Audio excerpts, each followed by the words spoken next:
Bismillahirrahmanirrahim.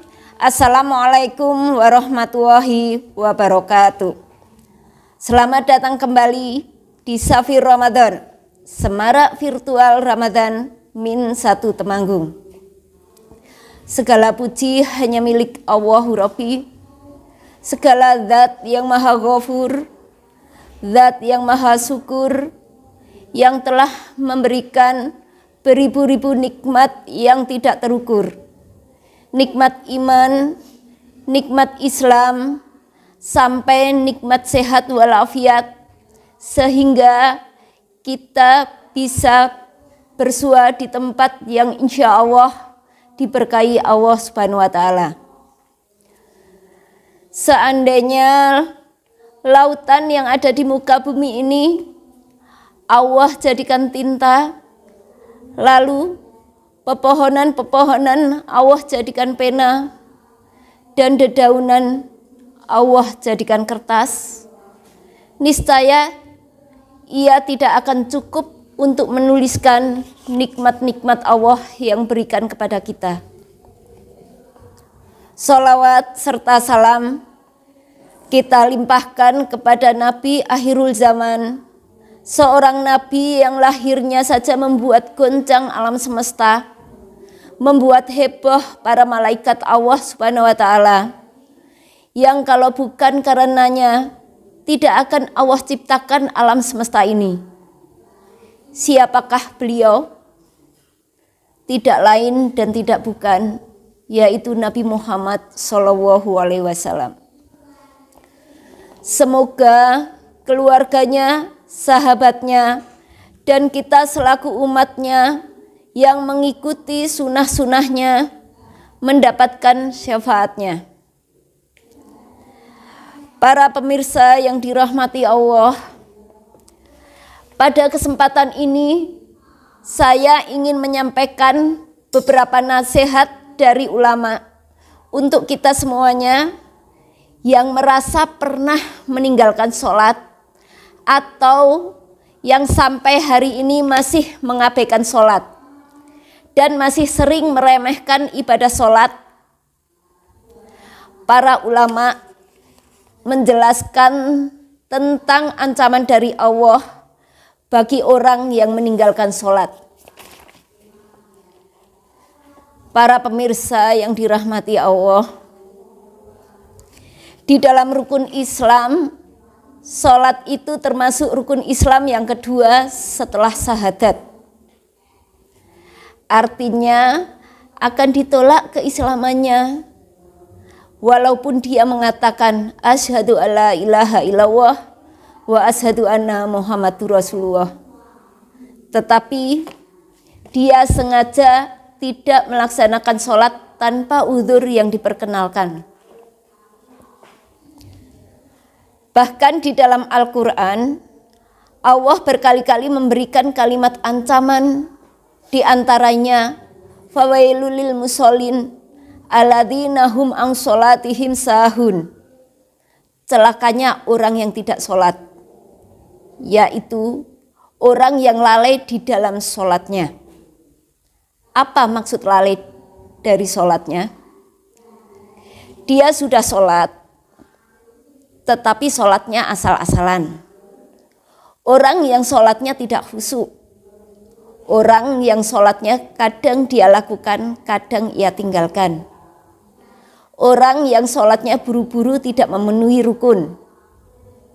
Orang yang sholatnya enggak benar wudunya atau bersucinya. Terus, bagaimana dengan orang yang tidak sholat? Makanya Allah Subhanahu wa Ta'ala menggolongkan di antara ciri-ciri orang yang paling jelas terhadap kemunafikan seseorang adalah dia malas dalam ibadah sholat, bukan tidak sholat. Allah berfirman di dalam surah An-Nisa ayat 142, apabila mereka berdiri untuk sholat, mereka berdiri dalam keadaan bermalas-malasan. Adapun bahaya bagi orang yang meninggalkan sholat 5 waktu, yaitu jika kita meninggalkan sholat 1 subuh, maka Allah akan menenggelamkan ke dalam neraka jahanam selama 60 tahun. Jadi kurang lebih 60.000 tahun jika kita mengikuti hitungan di dunia. Karena 1000 tahun di dunia sama seperti 1 hari di akhirat. 2, jika kita meninggalkan sholat duhur, maka dosanya seperti orang yang membunuh 1000 muslim. Yang ketiga, apabila kita meninggalkan sholat asar, dosanya seperti orang yang menghancurkan Ka'bah. Yang keempat, apabila kita meninggalkan sholat maghrib, sama seperti dosanya orang yang berzina dengan orang tuanya sendiri.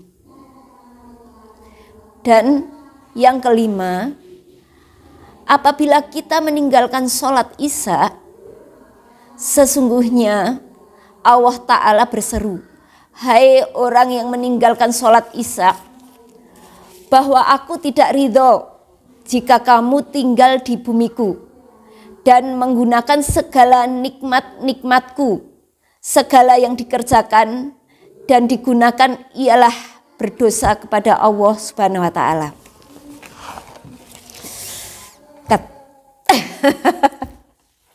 Ih, cepet, rampung. Kayak gak terpotong-potong. Suaranya beri. Kita. Ya memang asli suaranya. Ya memang kayak yang ini kiye. Tapi tak apa. Kering tau. Pemirsa yang dirahmati Allah, sholat adalah satu-satunya ikatan antara hamba dengan Allah. Sehingga ketika kita meninggalkan sholat 1 kali saja, berarti kita telah memutuskan ikatan kita dengan Allah. Lalu bagaimana kita mendapatkan pertolongan Allah ketika kita membutuhkannya, sementara kita tidak memiliki ikatan apapun dengan Allah? Sebagai contoh, ketika kita tidak punya ikatan apa-apa dengan seseorang, bagaimana kita akan berharap orang itu bisa menolong kita? Seorang yang tidak punya ikatan apa-apa dengan mantan suaminya, bagaimana dia akan meminta nafkah kepada mantan suaminya itu? Begitu juga kita dengan Allah. Kalau ikatan kita dengan Allah sudah kita putuskan, bagaimana kita meminta rezeki dari Allah? Bagaimana kita meminta perlindungan dari Allah? Dan bagaimana kita meminta Allah untuk memperhatikan dan mengurus kita? Kata ulama, ikatan antara hamba dengan Robnya adalah as-sholah. Siapa yang meninggalkan sholat secara sengaja tanpa alasan yang dibolehkan oleh agama, berarti dia telah memutuskan urwatul wusqa, ikatan dengan Allah Subhanahu wa Ta'ala. Pemirsa yang dirahmati Allah, selain keterangan di atas, sholat juga merupakan amal pertama di akhirat.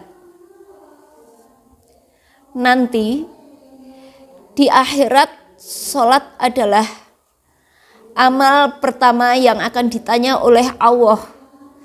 Seandainya sholat kita benar, maka amal yang lain akan Allah perbaiki. Tetapi seandainya sholat seseorang itu rusak, maka semua amal yang lain akan ikut rusak. bersama dengan sholat sesuatu yang tidak bisa kita abaikan. Apapun alasan kita, boleh tidak membayar zakat karena tidak mampu. Kita boleh tidak berangkat haji karena tidak mampu. Kita boleh nggak puasa kalau tidak mampu dengan cara diqadha atau bayar fidyah.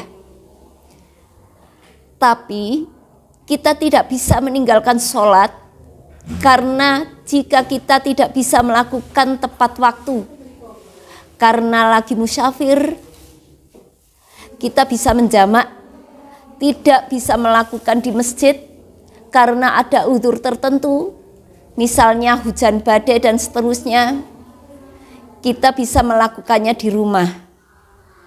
Jika tidak bisa melakukan secara berdiri, kita pun bisa melakukan sholat dengan duduk atau berbaring. Orang yang meninggalkan sholat berarti dia telah memutuskan hubungannya dengan Allah. Coba kita bayangkan, bagaimana rasanya kita jika diputuskan kekasih tanpa alasan apapun. Padahal kita sudah baik, perhatian kepada orang itu, kita sudah berkorban kepada orang itu, kita memberikan semua hak orang itu, tapi tiba-tiba dia mengajak kita putus tanpa alasan.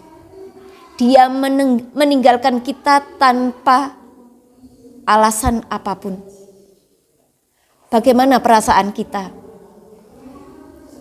Begitu juga perasaan Allah ketika hambanya memutuskan hubungan dengan Allah dengan cara meninggalkan ibadah sholat, padahal Allah selalu memberikan kebaikan dalam kehidupan kita. Maka dari itu, jangan putuskan Allah dengan meninggalkan sholat. Mudah-mudahan ketika kita menjaga sholat, Allah akan selalu menjaga kita. Amin ya rabbal alamin. Demikian beberapa hal yang dapat saya sampaikan. Semoga apa yang disampaikan tadi dapat memberi manfaat dan kebaikan bagi kita semua. Tentunya kesempurnaan hanya milik Allah semata. Karena itu, saya memohon maaf atas ucapan dan tindakan yang tidak mengenakan bagi para pendengar. Semoga Allah menuntun kita menuju jalan yang paling lurus, yaitu Islam. Akhirul kalam. Wassalamualaikum warahmatullahi wabarakatuh.